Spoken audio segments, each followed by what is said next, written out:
Text. This documentary made possible by the kind financial support of Janice Everett. Text. Home. The idea of belonging somewhere not only in physical terms, but also the feeling of being comfortable, the moment of perceiving and enjoying the small things that inspire you and bring you peace. Leonidas Trampoukis. Text. Title. Home and Belonging. Vision. A home on a suburban street. Interview with Cameron Skinner. 10 or 11 years ago, I would never have thought that I'd be living independently and having a job and doing all my cooking and washing and paying all my own bills and that. Montage of Cameron Skinner in his home with family, friends and performing chores.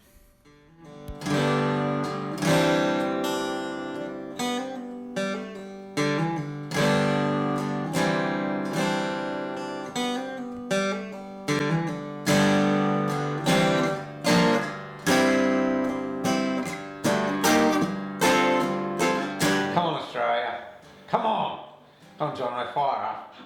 I'll pay the bill and then you can just give me half. All right, sounds good. Tomato paste. Tomato paste. How you going, Lee? Oh, g'day, Camo. How are you, mate? Good, thanks. Good to see you, mate. All right, here's cheers, sunshine. Cameron.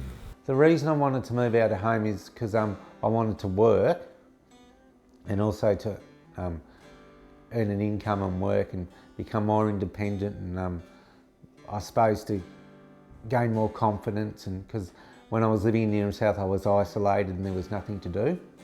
And like when I was living in Neerim South I was at a couple of day programs but I didn't really like them. It was very repetitive and very boring. Interview with Cameron's parents, Maggie and Greg. We knew back in, probably 5 years earlier, that living at home and not working was not a happy scenario for Cameron. He was a really unhappy person. Cameron with photo of Neerim South. Well, the reason I wanted to move out of Mum and Dad's place is because like I was isolated in Neerim South. There's not much in Neerim South, no businesses or anything, and I wanted to move out of my parents' place to hope to look for work and hopefully get work and to share with a housemate. Interview with Lincoln, Cameron's housemate. I mean, the local fire brigade here, one of the guys in the brigade that I was with knew Cam and Monty pretty well through his work at the Shire, and he sort of introduced us and the idea of us living together. Interview with Brian, Cameron's housemate. The arrangement that Cam and I had was very good. We were already friends when we first started, but some of the other people that have been Cam's housemates, he still has contact with now. He's very good friends with. He socialises, drops around, sees their kids. They all, so it's a great arrangement. It's a great way of meeting someone that you may not possibly have contact with in your general life. Cameron. Yes, I do still stay in contact with my housemates. Fiona that lived with me, her son now, Liam, is now 5. She lives in Warragul up near St Paul's. I go around there sometimes to visit and have coffees with Fiona and her partner Steve's there. And I sometimes stay there for tea. Like they invite me for tea, we have a barbecue or maybe fish and chips if it's a Friday night or whatever. Or Greg, with montage of Cameron playing with the dog Monty and doing some chores.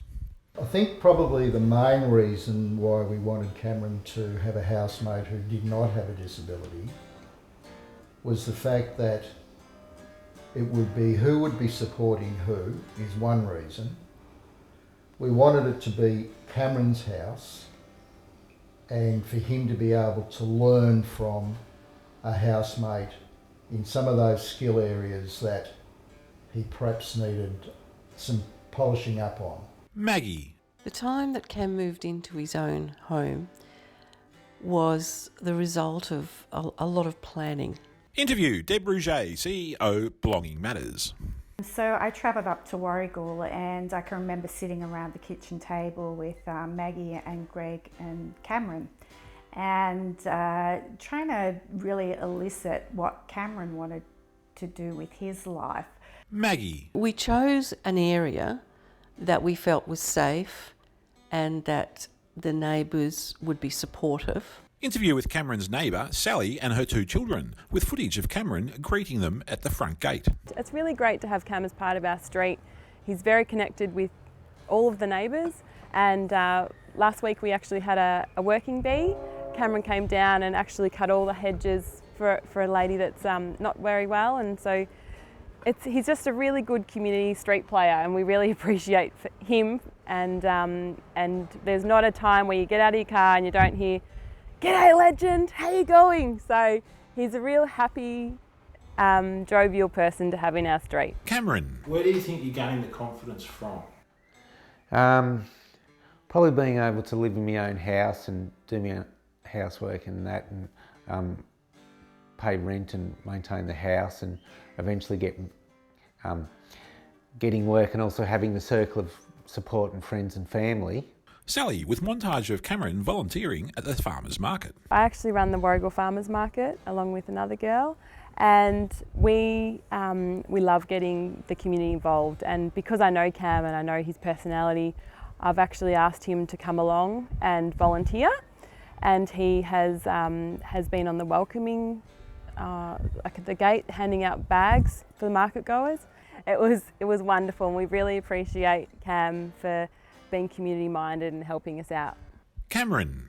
Yeah, I would. I've got advice for any young people looking to move into their own home, like get out there and try it and see how you go, and get out there and make it happen, and get out and have a go and make it happen, and just enjoy life, and try to live independently and see how you go.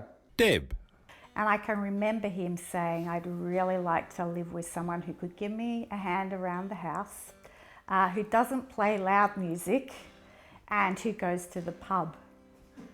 Now that sort of opens up the opportunity of who Cameron could live with to literally thousands of people, rather than thinking it could only be a person with a disability who may not be able to give Cameron the support that he needs, because they also have needs. Interview with Cameron. Come a long way. I've come a very long way. How does that make you feel? Very good. I feel absolutely fantastic. I feel very proud. So you should. I do, thank you. My pleasure. Yeah. Go back for Richmond? I like Richmond. Yeah. Yeah. Is that all? And I hope they do well next year. Right. Well, will they finish higher than Collingwood? Possibly, yeah. I reckon they might. Really? Yeah, I think it'll be a rebuilding process for Collingwood. Yeah, maybe 10, 20, 30 years. Yeah. Text. If you enjoyed this video, please consider a sponsorship or donation. Visit us at www.belongingmatters.org. Belonging Matters is a not-for-profit organisation. All donations are tax deductible and contribute to the further development of Talks That Matter.